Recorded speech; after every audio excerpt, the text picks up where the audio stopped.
नमस्कार मंडळी, कशा आहात सगळेजण. तर आज खूप दिवसानंतर चार्वीला तिच्या आजी आजोबांकडे ठेवून आम्ही आलोय आमच्या मूवी डेटवरती. आता परफेक्ट आईवडील होता होता आपण नवरा बायको सुद्धा आहोत याचा विसर पडू नये त्यासाठीची छोटीशी डेट. आता डेट म्हटलं की कसं सगळं परफेक्ट आणि बायकोच्या आवडीचंच झालं पाहिजे.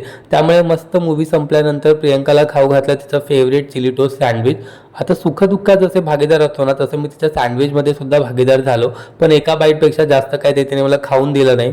मग काय मी माझ्यासाठी ऑर्डर केली माझी फेवरेट अशी शेवपुरी.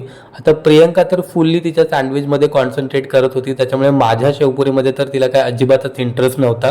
मग काय संपूर्ण शेवपुरी खाण्याची जबाबदारी मी माझ्या खांद्यावरती घेतली आणि पटापटा ती फस्त केली. आता डेट म्हटलं ना तर बायकोच्या शॉपिंगशिवाय ती कधीच पूर्ण होऊ शकत नाही. मग काय प्रियंकाने केली भरपूर अशी तिची शॉपिंग. आणि आता डेट संपल्यानंतर नवरा बायकोच्या भूमिकेतून परत एकदा आईवडिलांच्या भूमिकेत शिरायची वेळ आली होती. त्यामुळे घरी जाताना मस्तपैकी चार्वीसाठी तिची फेवरेट पेस्ट्री घेतली. चार्वीला भेटल्यानंतर प्रियंका भलतीच खुश झाली. आजी आजोबांकडे असल्यामुळे तिला आईवडील कुठे गेलेत याचा अजिबात फरक पडला नव्हता.